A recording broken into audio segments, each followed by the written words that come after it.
amma qabadhee jiru halluu bobbaa daa'immanii kan jedhu. Bobbaan daa'immanii halluun isaa kamtu sirriidha, kamtu immoo sirrii miti kan jedhu. Maaliif maatiin tokko tokko halluun bobbaa daa'ima koo akkas jijjiirame akkas ta'e kan jedhu jira. Halluu irratti hundaa'anis immoo tarii daa'imni koo dhibee godhate moo dhibee hin godhanne kan jedhu jira. Mee kana irratti barnoota baay'ee barbaachisaa ta'e isinii qabadhee jira. Hanga dhumaatti hordofaa. Daa'imman tokko tokko keessumaa ji'a jalqabaa haguma harma haadhaa hodhan bobbaa baasuu danda'u. Jechuun egaa guyyaatti see hedduu jechuudha. Haguma harma haadhaa hodhan bobbaa baasuu danda'u. Torban lamaa booddee garuu yeroo hedduu guyyaatti al 3 yookaan al 4 yookaan hanga torbanitti al 1 qofa baasuu danda'u. Baay'ee vaareeshinii qabachuudha. Garaagarummaa guddaa qaba daa'imatti. Torban lamaa booddee daa'imman tokko tokko guyyaatti si'a 3 si'a 4 baasuu danda'u. Kanneen kaan immoo torbanitti si'a 2 si'a 1 qofa baasuu danda'u jechuudha.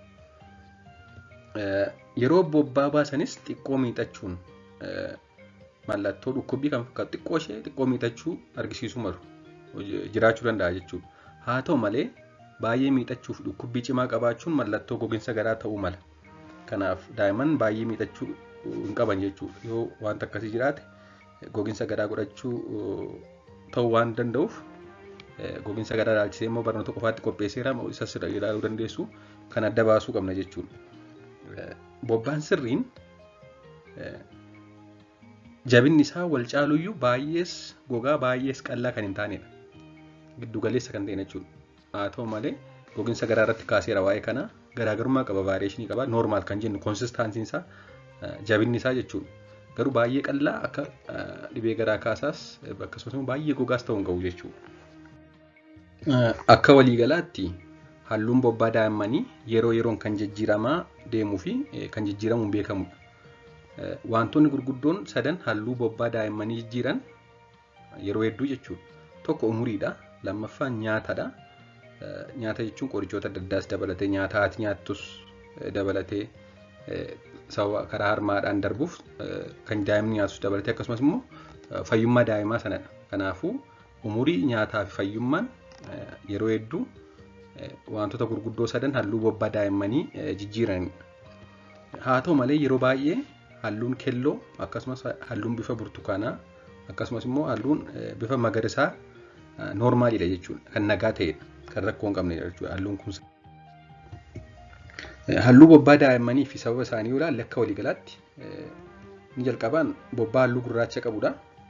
Bobbaan halluu gurraacha qabu torban jalqabaa daa'imman biratti mul'ata. Dhalatanii torban jalqabaa halluun bobbaa daa'immanii gurraachadha jechuudha. Wanti kun meekooniyem jedhamuun beekama. Kan halluu gurraacha qabudha. Wanti kun qabiyyeen isaa bishaan gubbee dabalatee wantoota marrummaan daa'imaa irra gadhiifaman tokko tokko kan qabuu fi yeroo hedduu kan qulqulluu yookaan istiraayil ta'edha. Inni meekooniyem jennu kun istiraayilidha. Kanaafuu foolii kan hin qabnedha jechuudha. Wanta qulqulluu waan ta'eef wanta foolii hin qabnedha.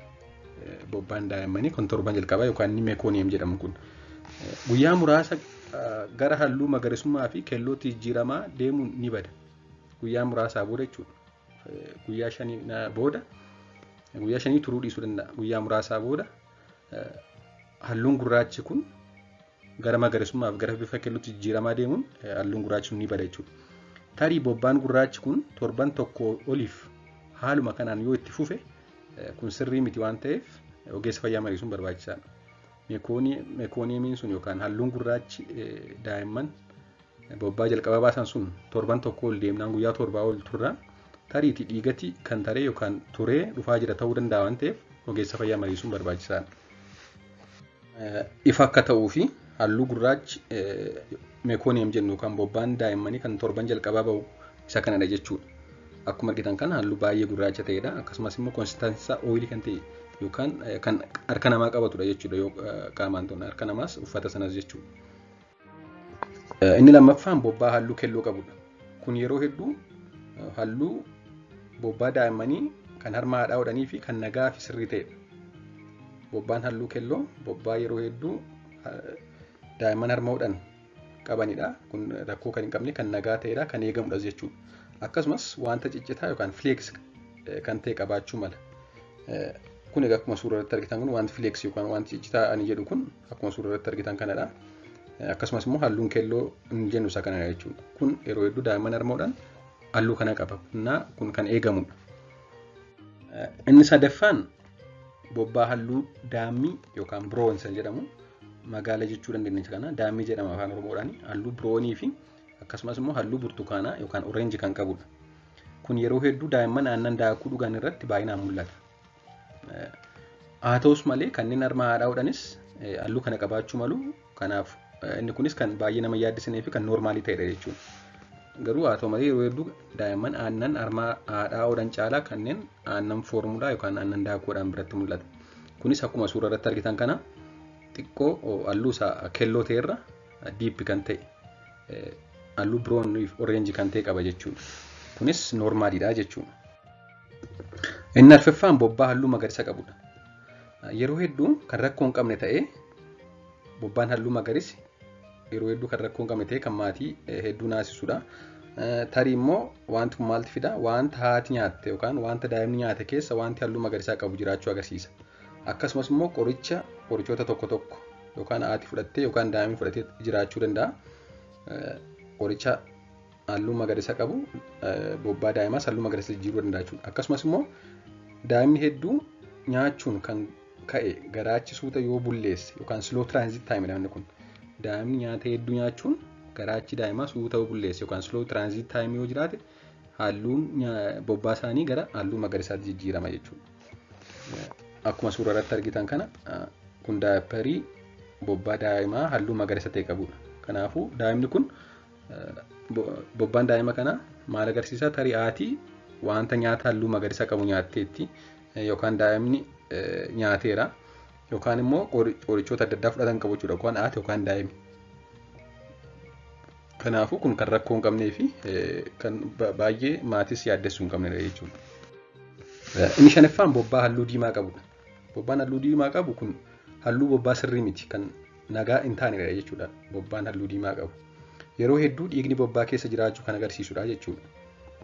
Akkuma argitan kana wanti diimaa ta'e bobbaa keessa jiraachuun daa'imni dhiigaa jira jechuudha garaacha isaarraa. Kanaaf kun sirrii miti waan ta'eef immediately ogeessa fayyaa mariisuun barbaachisaadha jechuudha. Inni ja'affaan bobbaa halluu adii yookaan daalacha qabudha. Bobbaan halluu adii yookaan daalacha qabu kunis bobbaa halluu isa sirrii miti yookaan kan eegamu jechuudha. Kanaafuu kunis jiraannaan ogeessa fayyaa mariisuu barbaachisa jechuudha. Kun maal ibsaa? Yoo bobbaan isaanii adii ta'e yookaan daalacha ta'e tarii dhibee tiruu qabaachuu danda'a jechuudha daa'imni sun. Akkasumas immoo naannoo tiruu yookaan biliyeerii sistem kan jedhamu jira. Naannoo sana dhibeen jiraachuu hima. Baayiliin yookaan wanti halluu bobbaa gara magariisaa jijjiiru tiruurraa gad dhufaan jiru jechuudha. Kanaafuu tarii daa'imni dhibee tiruu yookaan naannoo sanaa qabaachuu waan danda'uuf ogeessa fayyaa mariisuun barbaachisaadha. Akkasumas immoo daa'imman halluu akkasii qaban tarii qaamni daa'ima sana halluu keelloo ta'ee jira ta'uu danda'a. Kanaaf kanas ilaaluun ogeessa fayyaa mariisuun barbaachisaadha jechuudha. Akkuma suura irratti argitan halluu daalachi inni jedhu isa kanadha jechuudha. Kun halluu baay'ee daalachaa fi kan adii ta'e bobbaa daa'imaa daayippariirra jirudha. Kun jiraannaan egaa ogeessa fayyaa mariisuun barbaachisaadha jechuudha. Ammaaf kanan qabadhee jira waan na dhaggeeffattaniif hedduu galatoomaa. Sabiskiraabii fi laayikii gochuu keessanii